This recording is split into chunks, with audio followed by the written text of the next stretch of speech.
بسم اللہ الرحمن الرحیم۔ السلام علیکم ورحمۃ اللہ وبرکاتہ۔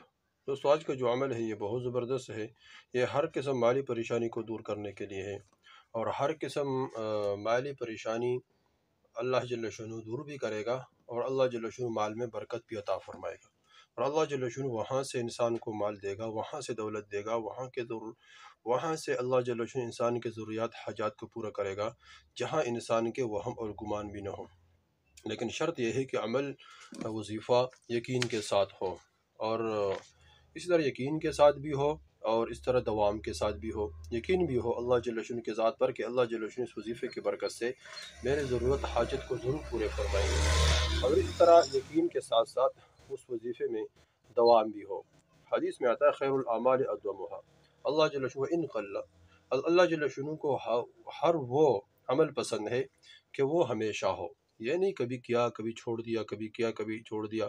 جب کوئی مسئلہ بن گیا، وظیفہ کیا، اب وہ کوئی مسئلہ ابھی نہیں بنا ہوا ہے، اور اس طرح کوئی پریشانی نہیں ہے تو وظیفہ ہی نہیں کرتا۔ نہیں، وظیفہ ہر حال میں کرنا چاہیے۔ جو بھی پریشانی ہو، جو بھی مسئلہ ہو، تو اس مسئلے کے وقت پریشانی کے وقت ضرور وظیفہ کرے، بعد میں بھی کرتا رہا کرے۔ انشاءاللہ اس کی وجہ سے اللہ جل شانہ رکاوٹوں کو بھی دور فرمائے گا، اور اس کی وجہ سے اللہ جل شانہ پریشانیوں کو بھی حل فرمائیں گے۔ تو اللہ جل شانہ کو وہ اعمال پسند ہے جو خیر الاعمال، اعمالوں میں سے وہی عمل اللہ کو پسند ہے ادومها، کہ وہ ہمیشہ ہو، مسلسل ہو، اس میں تسلسل ہو۔ ان قل، اگر وہ تھوڑا کیوں نہ ہو، تھوڑا عمل ہو لیکن وہ ہمیشہ ہو، تسلسل ہو، اللہ جل شانہ اس عمل کو بہت زیادہ پسند فرماتے ہیں۔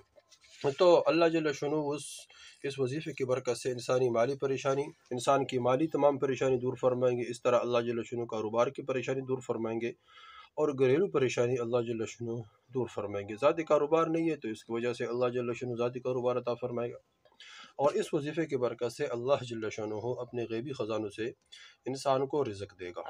یہ سورہ عصر کی آیات کا ایک ٹکڑا ہے، ان مع العسر یسرا، ان مع العسر یسرا۔ ہر تنگی کے بعد اللہ جل شانہ آسانیاں فرمائیں گے۔ انسان مال کی رکاوٹ ہے تو یہ تنگی ہے، کاروبار میں کوئی رکاوٹ ہے تو یہ تنگی ہے، گھر میں کوئی پریشانی ہے تو یہ تنگی ہے۔